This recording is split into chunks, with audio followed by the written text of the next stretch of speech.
Hello and welcome back to Pragyan Academy. I am Abhinav Sharma and I am here in with yet another video of our science lecture series. In science lecture series today we are going to study the physics section, and in physics section we are going to study light. तो CCPSC mains के syllabus में हमारा जो science वाला part है उसमें physics section में topic है लाइट, जो कि बहुत ब्रीफली डील किया हुआ है। उसके आगे फिर रिफ्लेक्शन एंड रिफ्रैक्शन जैसे टॉपिक्स हैं। आगे के topics reflection and refraction of light जैसे टॉपिक्स में आपको अगर कंसेप्चुअल क्लैरिटी डेवलप करनी है और बेसिक अंडरस्टैंडिंग डेवलप करना है तो आपको सबसे पहले fundamental nature of light, fundamental definition of light, उसकी प्रॉपर्टीज क्या होती है, उसका बिहेवियर क्या होता है, दूसरे मैटर के साथ में लाइट कैसे रिएक्ट करती है, what is the dual nature of light, और जो भी बेसिक प्रॉपर्टीज है लाइट की वो सारी आपको जानना इंपॉर्टेंट है। तब आपको आगे के टॉपिक्स पे कंसेप्चुअल क्लैरिटी डेवलप हो पाएगी। तो इसलिए आज का जो पूरा लेक्चर है वो हम basic details about light cover up करेंगे। तो स्टार्ट करते हैं डेफिनेशन के साथ में, बेसिक डेफिनेशन। तो लाइट के बारे में तो हम एवरीडे लाइफ एक मोमेंट भी हम इमेजिन नहीं कर सकते लाइट के बिना, इतनी इंपॉर्टेंट चीज है लाइट हमारी। बट कुछ ऐसी प्रॉपर्टीज होती हैं लाइट की जो जिसका ऑब्वियसली एवरीडे लाइफ में बहुत ज्यादा यूजेज नहीं है, इसलिए उन चीजों के बारे में हम जानते नहीं है। बट आज चूंकि हमारे को एग्जाम मेंस एग्जाम में आंसर लिखने के लिए वो सारे कॉन्सेप्ट्स डेवलप करना बहुत इंपॉर्टेंट है, इसलिए वो सारे टॉपिक्स को हम कवर अप करेंगे। तो सबसे पहले बेसिक डेफिनेशन के साथ स्टार्ट करते हैं। लाइट होती क्या है? Basically light is a form of electromagnetic radiation, ठीक है, जो कि एनर्जी का टाइप होता है। एनर्जी के बहुत सारे टाइप्स होते हैं जिसमें से एक टाइप, एक फॉर्म लाइट भी है। तो light is a form of energy which travels in the form of electromagnetic radiation. अब electromagnetic radiation is also a form of energy which travels in electric field and magnetic field perpendicular to each other, ठीक है। सबसे पहले जो source of light है हमारा वो है सन। तो सन से जो लाइट रेज निकल रही हैं they are in the form of electromagnetic radiation. अब ये प्रोपोगेट कैसे करते हैं? अगर लेट अस सपोज कि इस डायरेक्शन में इलेक्ट्रिक फील्ड है तो उसके परपेंडिकुलर डायरेक्शन में रहेगा मैग्नेटिक फील्ड। तो परपेंडिकुलर ऐसा भी हो सकता है, परपेंडिकुलर दिस डायरेक्शन भी हो सकता है, perpendicular can also be in this direction and can also be in this direction। तो ऐसे इलेक्ट्रोमैग्नेटिक वेव्स प्रोपोगेट करते हैं। यहाँ पे ये डायग्राम के थ्रू आप देख सकते हैं। 3D डायग्राम बनाने की कोशिश किया था मैं, but don't bother yourself understanding this figure. Magnetic field और इलेक्ट्रिक फील्ड के बीच में 90 डिग्री का एंगल होता है। अब इलेक्ट्रोमैग्नेटिक रेडिएशन में there are various types of radiation which is classified on the categorized on the basis of wavelength and the energy which they possess, which they contain, ठीक है। तो इलेक्ट्रोमैग्नेटिक रेडिएशन का classification किसके आधार पर किया जाता है? वेवलेंथ और एनर्जी के आधार पर उनका क्लासिफिकेशन किया जाता है। तो यहाँ पे इन सारे जो रेडिएशंस हैं इलेक्ट्रोमैग्नेटिक वेव्स के अंदर जो भी सारे रेडिएशंस होते हैं उनको इलेक्ट्रोमैग्नेटिक स्पेक्ट्रम कहा जाता है। अब इलेक्ट्रोमैग्नेटिक स्पेक्ट्रम में सबसे हाईएस्ट एनर्जी जो रेडिएशन होता है वो होता है गामा रेज। इस गामा रेज का वेवलेंथ सबसे छोटा होता है, शॉर्टेस्ट वेवलेंथ होता है, और हाईएस्ट एनर्जी गामा रेज होता है। अब गामा रेज ओरिजिनेट कैसे होती हैं? या तो न्यूक्लियर रिएक्शन के थ्रू गामा रेज जनरेट होती हैं, या फिर जिसमें सबसे ज्यादा एनर्जी डिसिपेट होने के चांसेस रहते हैं, जैसे सुपरनोवा। अगर सुपरनोवा होता है तो उससे गामा रेज जनरेट होती है। तो हाईएस्ट फॉर्म, हाईएस्ट एनर्जी और शॉर्टेस्ट वेवलेंथ वाले जो रेज होते हैं वो होते हैं गामा रेज। अब उससे थोड़ा बड़ा वेवलेंथ और उससे थोड़ी कम एनर्जी के साथ में आ जाता है एक्स रेज। एक्स रेज हम सभी एक्स रेज के बारे में जानते हैं कि हॉस्पिटल्स वगैरह में जब भी आप ऑर्थोपेडिक सर्जन के पास जाते हैं, कुछ भी माइनर फ्रैक्चर या क्रैक आ जाता है आपकी बोन्स में, तो एक्सरेज चूंकि आप बहुत सारे मैटर को पेनिट्रेट करने की प्रॉपर्टी होती है एक्सरेज की, इसीलिए एक्सरेज का एप्लीकेशन है कि आपके स्किन के अंदर पेनिट्रेट करके उसमें आपको क्रैक्स शो कर देते हैं एक्स रेज। तो एक्स रेज का एप्लीकेशन हमने देख लिया। उसके बाद आ जाता है अल्ट्रावायलेट। तो अल्ट्रावायलेट की थोड़ी सी ज्यादा वेवलेंथ और थोड़ी सी कम एनर्जी होती है एक्स रेज, ठीक है। अब अल्ट्रावायलेट रेज का एप्लीकेशन क्या होता है, जो भी SPF 30 एक क्रीम आती है जिसको बहुत सारे लोग आप लोगों में से यूज करते होंगे सन टैनिंग से बचाव के लिए। तो आपकी सन टैनिंग के लिए जो जिम्मेदार रेज हैं वो है अल्ट्रावायलेट रेज। इसके अलावा अल्ट्रावायलेट रेज का उपयोग आप लोगों ने वाटर फिल्टर्स में भी देखा होगा। क्यों? क्योंकि एक तरीके से क्लेंजिंग के काम आती है अल्ट्रावायलेट रेज। जो भी छोटे माइक्रोब्स होते हैं उनको अल्ट्रावायलेट रेज मार देती हैं, इसलिए पानी वगैरह को साफ करने के लिए जो फिल्टर में टेक्नोलॉजी यूज की जाती है वो अल्ट्रावायलेट रेज को बेस्ड होती है। इसके अलावा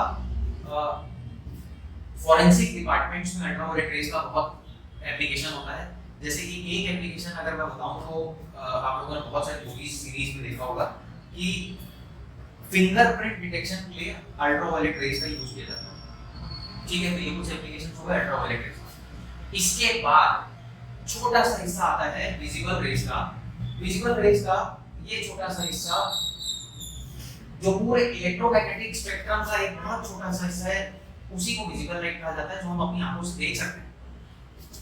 इससे छोटी वेवलेंथ और इस तरफ इससे बड़ी वेवलेंथ, ये दोनों साइड के जो आगे पीछे के रेज हैं ये हम अपनी नेकेड आई से नहीं देख सकते।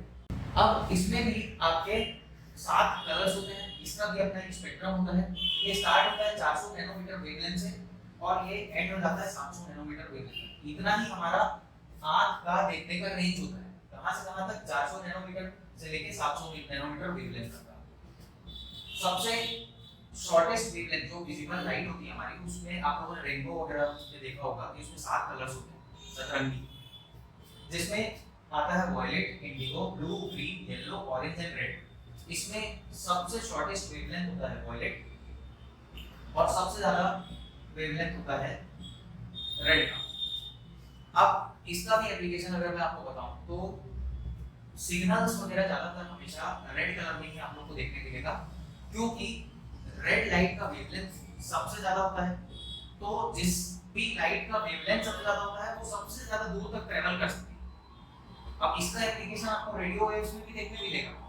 आप लोग समझ गए होंगे अभी तक कि चूंकि इसका वेवलेंथ सबसे ज्यादा है तो ये बहुत दूर तक के ट्रैवल कर सकती है रेडियो वेव्स। तो इसका एप्लीकेशन आप सब जानते ही हैं। आ जाते हैं बैक टू द पॉइंट। ये 7 कलर्स होते हैं जिसकी अलग अलग प्रॉपर्टीज होती है। आगे हम जब रिफ्रैक्शन वगैरह देखेंगे तो उसमें सबसे ज्यादा बेंड और सबसे कम बेंड होने वाली लाइट्स ये होती है, ठीक है, जिसको वेवलेंथ के बेसिस पे क्लासिफाई किया जाता है। तो ये हो गया हमारा विजिबल लाइट। इसके बाद इससे जो बड़ी वेवलेंथ होती है वो होती है इंफ्रारेड। इसको भी हम अपनी आंख से नहीं देख सकते, बट अगर आप लोगों को इंफ्रारेड चेक करना है तो इंफ्रारेड का एप्लीकेशन ज्यादातर रिमोट्स में यूज होता है, रिमोट कंट्रोल्स। तो आपका टेलीविजन का रिमोट हो गया, एसी का रिमोट हो गया, जो भी साउंड सिस्टम है उसका रिमोट हो गया, किसी भी चीज के रिमोट कंट्रोल्स में आपका इंफ्रारेड का उपयोग किया जाता है। तो अगर आप लोग इसको, क्योंकि नेकेड आई से विजिबल नहीं होता है, पर आप लोग अगर इंफ्रारेड देखना चाहते हैं तो आप अपने फोन का कैमरा ऑन करके किसी भी रिमोट के ऊपर में एक छोटा सा एलईडी जैसा एक लाइट लगा होता है, उसको अपने कैमरे के पीछे रख के आप उसमें से कोई भी बटन दबाएंगे तो आपको एक रेड कलर की लाइट ब्लिंक होते हुए दिखेगी। वही आपकी इंफ्रारेड लाइट है। आप उसको जब बिना कैमरे के देखेंगे तो वो आपको नहीं दिखेगी, बट आप कैमरे के सामने, आप कैमरे के पीछे रिमोट रख के अगर कोई बटन क्लिक करेंगे उसकी, तो वो लाइट आपको रिमोट कंट्रोल दिख जाएगी। तो आपको इसका भी एप्लीकेशन समझ आ गया कि इंफ्रारेड ज्यादातर रिमोट कंट्रोल्स में यूज होता है, ठीक है। उससे ज्यादा वेवलेंथ वाला होता है माइक्रोवेव्स, ठीक है। अब जैसा कि हम सब जानते हैं और जो नहीं जानते हैं उनको मैं बता दे रहा हूँ कि लाइट जो होती है वो उनका डुअल नेचर होता है। एक तो पार्टिकल नेचर होता है, एक होता है वेव नेचर, ठीक है। तो लाइट एक्चुअली क्या करती है कि किसी भी ऑब्जेक्ट से जब टकराती है तो उसको अपनी एनर्जी ट्रांसफर करती है, उसके एटम्स या मॉलिक्यूल्स को अपनी एनर्जी ट्रांसफर करती है, जिसके कारण उसके एटम्स और मॉलिक्यूल्स वाइब्रेट होते हैं और वाइब्रेशन के कारण दे हीट अप, है ना। तो माइक्रोवेव्स का एप्लीकेशन आपको मालूम है, नाम से ही आप लोग समझ गए होंगे अभी तक के कि खाना पकाने के लिए जो एक डिवाइस आता है जिसको माइक्रोवेव्स बोला जाता है, उसमें आपकी यही टेक्नोलॉजी यूज की जाती है। जब उसमें आप खाना रखते हैं तो वाटर मॉलिक्यूल्स जो होते हैं आपके खाने में, उनमें ये माइक्रोवेव्स जाके टकराती हैं, वाटर मॉलिक्यूल्स वाइब्रेट होते हैं, हीट होते हैं और उससे फिर आपका खाना पकता है। ठीक है, ये हो गया आपका माइक्रोवेव्स का एप्लीकेशन। नेक्स्ट आ जाते हैं रेडियो वेव्स में। अब जो कि लीस्ट फ्रीक्वेंसी और लॉन्गेस्ट वेवलेंथ रेडियो वेव्स का होता है, इसलिए रेडियो वेव्स का एप्लीकेशन हम सब जानते हैं कि ट्रांसमिशन में सबसे ज्यादा आप अगर कोई भी इंफॉर्मेशन डेटा ट्रांसमिट करना चाह रहे हैं तो रेडियो वेव्स का यूज किया जाता है, क्योंकि ये बहुत लंबे दूरी तक ट्रेवल कर सकते हैं। तो ये आपका हो गया इलेक्ट्रोमैग्नेटिक स्पेक्ट्रम। एक बार ब्रीफली और बता देता हूँ, इधर आपका सबसे ज्यादा फ्रीक्वेंसी, सबसे शॉर्टेस्ट वेवलेंथ और सबसे ज्यादा एनर्जी, इधर सबसे कम एनर्जी, सबसे कम फ्रीक्वेंसी और सबसे ज्यादा वेवलेंथ। ठीक है, इसमें से एक छोटा हिस्सा हमारा विजिबल लाइट आता है, जिसमें 400 नैनोमीटर से लेके 700 नैनोमीटर रेंज की वेवलेंथ वाली लाइट को हम देख सकते हैं। ठीक है, ये हो गया इलेक्ट्रोमैग्नेटिक वेव, ये हो गया इलेक्ट्रोमैग्नेटिक स्पेक्ट्रम। इसके बाद हम देखेंगे various phenomena exhibited by light. तो जब भी लाइट किसी मैटर के साथ में टकराती है तो अलग अलग प्रकार से लाइट बिहेव करती है। तो हम अब लाइट का बिहेवियर देखने वाले हैं, किस किस प्रकार की बिहेवियर शो करती है। जैसे एक बिहेवियर हो गया ट्रांसमिशन, एक हो गया रिफ्लेक्शन, एक हो गया रिफ्रैक्शन, एक हो गया स्कैटरिंग, एक हो गया डिस्पर्शन। इसके अलावा और भी कई सारे बिहेवियर्स हैं जो लाइट शो करती है, तो उसको हम देख लेते हैं। अगर लाइट किसी ऑब्जेक्ट को पास कर जाती है तो उसको बोला जाता है ट्रांसमिशन। अगर लाइट किसी ऑब्जेक्ट से टकराने के बाद अपने वापस पहले वाले मीडियम में आ जाती है तो उसको बोला जाता है रिफ्लेक्शन। अगर लाइट किसी मीडियम को पास करते हुए हल्की सी बेंड होती है, अपने नॉर्मल पाथ से बेंड होती है, तो उसको बोला जाता है रिफ्रैक्शन। इसके अलावा अगर लाइट की वेवलेंथ से छोटा गैप से अगर लाइट पास होती है तो उसके एजेस से टकरा के लाइट अगर रिफ्लेक्ट हो रही है, मेरी बात समझिएगा, लाइट के वेवलेंथ से छोटा गैप से अगर लाइट गुजर रही है तो उसके एजेस से टकरा के लाइट फैलती है। इसका एक बेस्ट एग्जांपल आपको बताता हूँ। जैसे एक छोटा सा की होल है ना, एक छोटा सा गैप है या छोटा सा छेद है, उसके थ्रू अगर आप लाइट पास करोगे तो लाइट आपका ये छोटा होल है, ये स्क्रीन है, तो यहाँ पे लाइट आपकी सीधे सीधे यहाँ पे सेम इसी साइज का गोला नहीं बनाएगी, सेम इसी साइज का सर्कल या छेद यहाँ पे नहीं बनेगा। ये क्या बनेगा, कैसे बनेगा? अगर किसी की होल से लाइट पास कराएंगे तो ये बड़ा सर्कल यहाँ पे हमारे पे, ठीक है। तो ये प्रॉपर्टी होती है लाइट की, जिससे हमारे को समझ में आता है कि लाइट वेव नेचर की भी है। ठीक है, वेव नेचर की है तभी लाइट टकरा के फैल रही है। ठीक है, जैसे हमारा साउंड होता है, ठीक है, साउंड किसी भी माध्यम में प्रोपोगेट करता है वेव के फॉर्म में। लेट अस सपोज कि एक रूम है जिसमें एक छोटा सा की होल है जिससे चाबी लगाते हैं। अगर मैं उस की होल से रूम के अंदर किसी व्यक्ति को आवाज लगाऊं तो उस व्यक्ति को, अगर वो स्ट्रेट डायरेक्शन में नहीं बैठा है, उस की होल से स्ट्रेट डायरेक्शन में नहीं बैठा है, तो ऐसा तो नहीं है कि उसको मेरी आवाज सुनाई नहीं देगी। इसका मतलब ये है कि आवाज उस रूम के अंदर फैल रही है। अगर फैलती नहीं तो अंदर बैठने वाला व्यक्ति उस की होल के सीधी रेखा में अगर बैठा होता तभी उसको वो आवाज सुनाई देती। इसका मतलब ये है कि लाइट और साउंड, मतलब लाइट की प्रॉपर्टी साउंड के जैसी नहीं है। क्यों? क्योंकि वेव की तरह फैल रही है। तो यही होता है डिफ्रैक्शन। डिफ्रैक्शन का मतलब डबल स्लिट एक्सपेरिमेंट जो किया गया था वो आगे आपको बताऊंगा मैं। ये एक प्रॉपर्टी होती है लाइट। इसके अलावा होती है स्कैटरिंग। जब भी किसी मैटर का सरफेस अनइवन हो या रफ हो, अनइवन हो या रफ हो, तो लाइट जो है अलग अलग रैंडम डायरेक्शन में जाने लगती है। ठीक है, एक डायरेक्शन में ना जाके बहुत सारे अलग अलग रैंडम डायरेक्शंस में जाती है, इसी को बोला जाता है स्कैटरिंग। अब हम आगे देखने वाले हैं properties and behaviour of light. सबसे पहली प्रॉपर्टी होती है लाइट की intensity. Intensity can be defined as the energy carried by light per unit of time in a particular area. ठीक है, मैथमेटिकली अगर इसको एक्सप्रेस करना चाहें तो the energy carried by light per unit of time watt per meter square. What is the energy carried by light, and per meter square is the area in which that energy is getting distributed. This is called as intensity of light. ठीक है, अगला property होता है polarisation. ठीक है, polarisation में क्या होता है कि चूंकि इलेक्ट्रोमैग्नेटिक वेव के फॉर्म में लाइट ट्रेवल करती है और 90 डिग्री इलेक्ट्रिक फील्ड और मैग्नेटिक फील्ड के बीच में जो एंगल होता है वो 90 डिग्री का होता है। ठीक है, अब चूंकि मैग्नेटिक फील्ड ऐसी भी हो सकती है, ऐसी भी हो सकती है, बीच में ऐसी भी हो सकती है, तो बहुत प्रकार से मैग्नेटिक फील्ड डिस्ट्रीब्यूट हो सकती है, इस डायरेक्शन में, इस डायरेक्शन में, इस डायरेक्शन में, इस डायरेक्शन में, ऐसे ऐसे ऐसे। ये बीच वाला जो पॉइंट है, this points to this direction.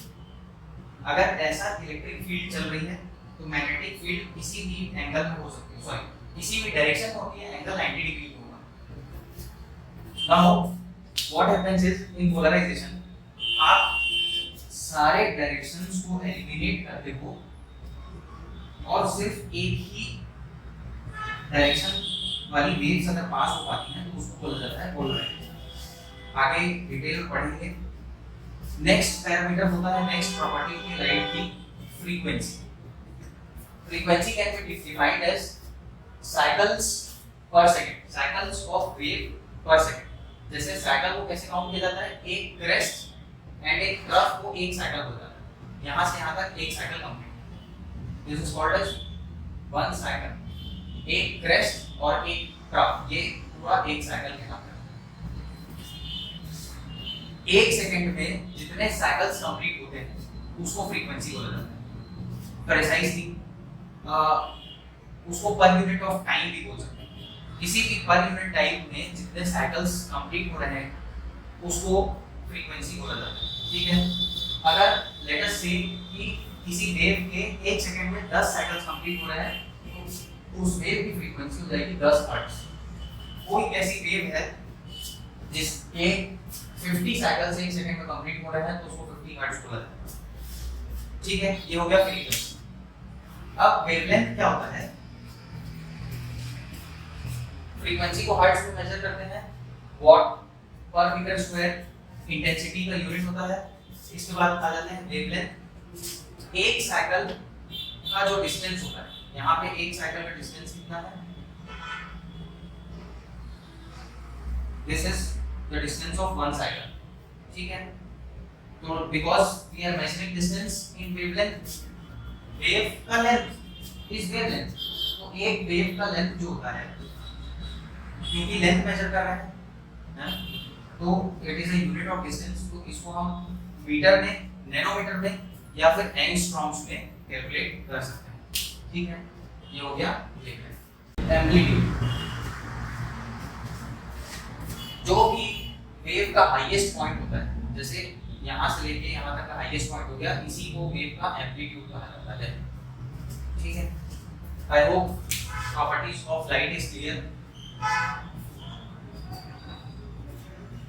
अब आगे बढ़ते हैं। लाइट जो है वो हमेशा डुअल नेचर शो करती है। ठीक है, शुरू से बहुत सारे एक्सपेरिमेंट्स हुए जिसमें कई लोगों को बोला था कि लाइट पार्टिकल नेचर की होती है, कई लोगों को बोला था कि लाइट वेव नेचर की होती है, जिसके लिए अलग अलग एक्सपेरिमेंट्स किए गए। बट कोई भी एक सिंगल एक्सपेरिमेंट लाइट की सारी प्रॉपर्टीज को शो नहीं करता है। इधर आपको कोई एक्सपेरिमेंट अगर शो करेगा तो वेव नेचर शो करेगा, अगर कोई दूसरा एक्सपेरिमेंट शो करेगा तो वो पार्टिकल नेचर शो करेगा। But both wave and particle nature कोई भी ऐसा एक्सपेरिमेंट नहीं हुआ आज तक जो दोनों नेचर को शो करे। ठीक है, अब हम कुछ एक्सपेरिमेंट्स की चर्चा करें कि वेव नेचर और पार्टिकल नेचर को शो करने के लिए कौन कौन से एक्सपेरिमेंट्स हुए थे। तो पहले पार्टिकल नेचर की बात करते हैं। पार्टिकल नेचर को शो करने के लिए कॉम्पटन इफेक्ट और एक फोटो इलेक्ट्रिक इफेक्ट जो बहुत फेमस एक्सपेरिमेंट है फोटो इलेक्ट्रिक इफेक्ट वाला, वो किया गया था। फोटो इलेक्ट्रिक इफेक्ट में क्या होता है कि लाइट अगर किसी मेटल के सरफेस में स्ट्राइक करती है तो लाइट में जो फोटॉन्स होते हैं, जो पार्टिकल्स होते हैं जो एनर्जी को कैरी करते हैं, वो पार्टिकल्स एनर्जी को ट्रांसफर करते हैं after collision. After collision with the electrons of that metal, photons अपनी एनर्जी को ट्रांसफर करते हैं इलेक्ट्रॉन्स में, और जब थ्रेशोल्ड एनर्जी इलेक्ट्रॉन्स का पार हो जाता है, जब एक्सेस उससे ज्यादा एनर्जी गेन कर लेता है इलेक्ट्रॉन, तो वो उस मेटल से बाहर निकल जाता है। तो इस फिनोमिनन को, इस एक्सपेरिमेंट के बाद इस फिनोमिनन को देख के ये कंक्लूड किया गया कि लाइट का पार्टिकल नेचर होता है। कुछ ऐसे एक्सपेरिमेंट्स हैं जिसके थ्रू हम ये बोल सकते हैं कि लाइट का पार्टिकल नेचर नहीं होता है, लाइट का वेव नेचर होता है। जैसे कि ये वाला जो एक्सपेरिमेंट है, डबल स्लिट एक्सपेरिमेंट या सिंगल स्लिट एक्सपेरिमेंट, इसमें क्या होता है कि एक बहुत पतली सी दरार से लाइट को अगर गुजारा जाए तो उससे क्या होगा कि लाइट में अगर पार्टिकल नेचर है लाइट का, तो अगर फोटॉन्स एक दूसरे से टकराएंगे तो उनका पाथ चेंज होना चाहिए, ठीक है, बट ऐसा नहीं होता है। कोई भी दो लाइट अगर एक दूसरे के पाथ में आ रही है तो वो एक दूसरे के पाथ को डेविएट नहीं करती, ठीक है। सुपर इंपोजिशन होता है लाइट का, जिससे हम ये बोल सकते हैं कि पार्टिकल नेचर नहीं है, ये वेव नेचर है, ठीक है। तो क्या होता है डबल स्लिट एक्सपेरिमेंट में? डबल स्लिट एक्सपेरिमेंट में एक छोटा सा एक्सपेरिमेंट है। आप कहीं पे स्टिल वाटर है, अगर पानी ठहरा हुआ है तो वहां पर दोनों हाथ से अगर पानी को पुश करेंगे ना तो दो प्रकार की वेव्स फॉर्म होती है, ठीक है। दो वेव्स, दो साइड से, दोनों साइड से वेव्स फॉर्म होगी। अब दोनों वेव्स का जब इंटरफेरेंस होगा तो एक तो कंस्ट्रक्टिव इंटरफेरेंस होगा जिसके कारण आपकी बड़ी वेव बनेगी, और एक डिस्ट्रक्टिव इंटरफेरेंस होता है जिसके कारण ट्रफ बनता है, एक क्रेस्ट बनेगा, एक ट्रफ बनेगा, ठीक है। वैसा ही कुछ डबल स्लिट एक्सपेरिमेंट में होता है।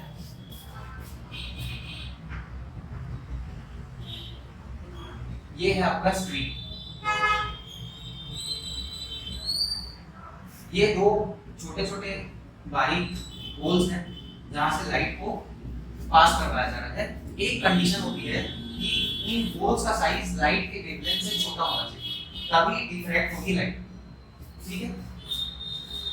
तो ये क्या होता है, जब इस स्क्रीन में लाइट पड़ती है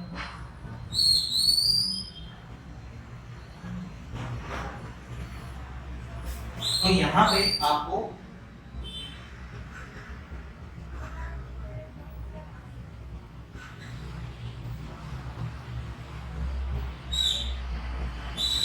कुछ शैडो एरियाज देखने को मिलेंगे, ऑल्टरनेट शैडो एरियाज आपको देखने को मिलता है। बीच बीच में लाइट में गैप आ जाता है, ठीक है।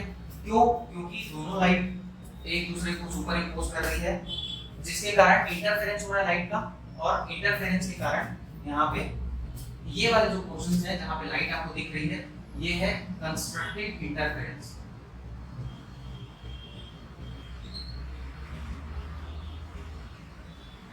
और ये जो शैडो वाला पोर्शन है यहाँ पे बोला जाता है डिस्ट्रक्टिव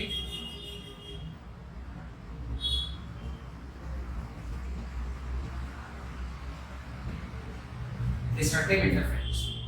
क्या होता है कि अगर कोई एक वेव है,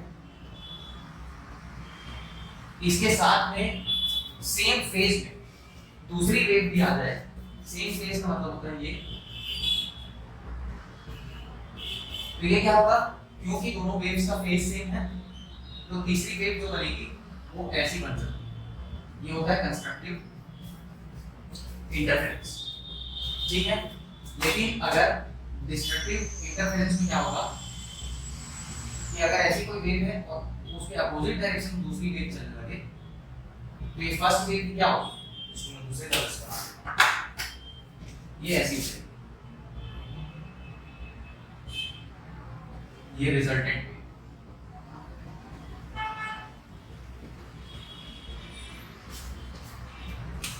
तो यहाँ पे इंटरफेरेंस में, क्योंकि वेव्स के साथ में ये प्रॉपर्टी होती है, लाइट भी यही प्रॉपर्टी शो कर रही है, इसीलिए इस एक्सपेरिमेंट, डबल स्लिट एक्सपेरिमेंट के थ्रू हम देख सकते हैं कि लाइट जो है वो वेव नेचर होता है लाइट का।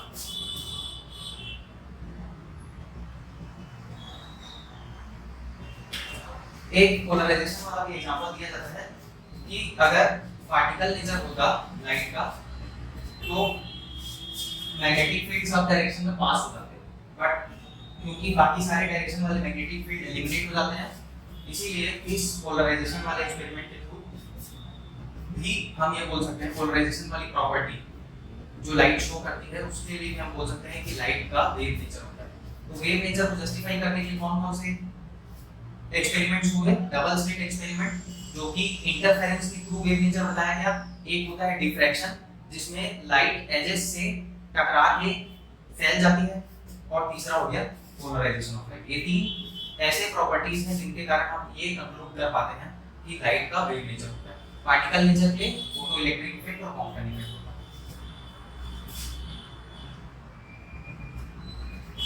तो ये था लाइट का कुछ बेसिक पोर्शन। अगर इसमें कोई भी डाउट होगा तो आप कांटेक्ट कर सकते हैं ऐप के थ्रू। ऐप में आपको चैटिंग ऑप्शन दिया हुआ है, उसमें आप अपने डाउट्स वगैरह डायरेक्टली ऐप के थ्रू मेरे से पूछ सकते हैं। अगर आप इस वीडियो को YouTube में देख रहे हैं तो आप YouTube कमेंट करके इस वीडियो में कोई भी डाउट हो तो पूछ सकते हैं।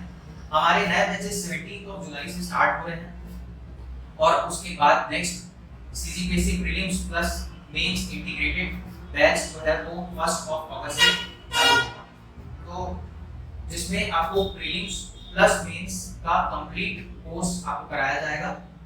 ज्वाइन करने के लिए भी आप ऐप के थ्रू कोई भी अगर क्वेरीज है बैच से रिलेटेड तो आप उसमें चैट के थ्रू आप मुझसे बात कर सकते हैं। Thank you so much for watching.